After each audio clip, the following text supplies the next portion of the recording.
তোমরা আমাকে অনেকেই কমেন্ট করো যে দিদি তুমি কোন কলেজে পড়ো আর তুমি পড়াশুনো করো না। গুড মর্নিং সবাইকে, কেমন আছো তোমরা সবাই? আশা করছি সবাই ভালো আছো, আমিও আছি কোনো রকম। তো আজকেও প্রতিদিনের মতো ঘুম থেকে উঠে কাজ করতে একটু ইচ্ছা করছিল না, কারণ কালকে থেকে শরীরটা একটু খারাপ। তারপর ঘুম থেকে উঠে ব্রাশ করে এসে বিছানাটাকে গুছিয়ে নিলাম, একটু রেস্ট করছিলাম। তারপরে গেলাম রান্নাঘরে রান্না করার জন্য। প্রত্যেকদিন আমি ভেবে পাই না যে আজকে আমি কি রান্না করব।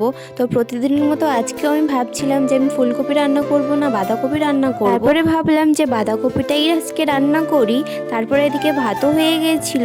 সকালবেলা আজকে আমি ভাত খাইনি, তাই ভাবলাম একটা ডিম আর টমেটো ভেজে নিই। তাই আগে আমি ডালটাকে বসিয়ে দিলাম, তারপরে ভাত খেলাম। খেয়ে দিয়ে বাসনগুলোকেও মেজে নিলাম। একজন লিখছে তুমি পড়াশুনো করো না। হ্যাঁ, আমি পড়াশুনো করি, আমি কলেজে পড়ছি। আর একজন কমেন্টে লিখেছে তুমি কোন কলেজে পড়ো।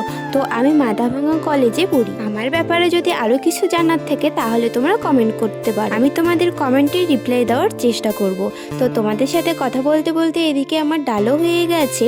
তো আজকে আমি খুবই সিম্পল রান্না করলাম, ডিম সিদ্ধ, ডাল আর বাঁধাকপির ঘন্ট। এখন তো একটু একটু গরম পড়ছে, যেহেতু উনুনে আমি রান্না করি তাই একটু ঘেমে গিয়েছিলাম রান্না করতে করতে। তারপরে এদিকে রান্না কমপ্লিট করে রেস্ট করছিলাম। তারপরে ভাই নিয়ে এসলো ফুচকা, তো ভাইয়ের সাথে মিলে ফুচকা খেলাম। তো আজকে ভিডিওটা এই পর্যন্তই রাখছি, কেমন লাগলো কমেন্টে জানিও। ততক্ষণের জন্য সবাই ভালো থেকো, সুস্থ থেকো। দেখা হচ্ছে অন্য কোনো একটা ভিডিওতে, ততক্ষণের জন্য টাটা।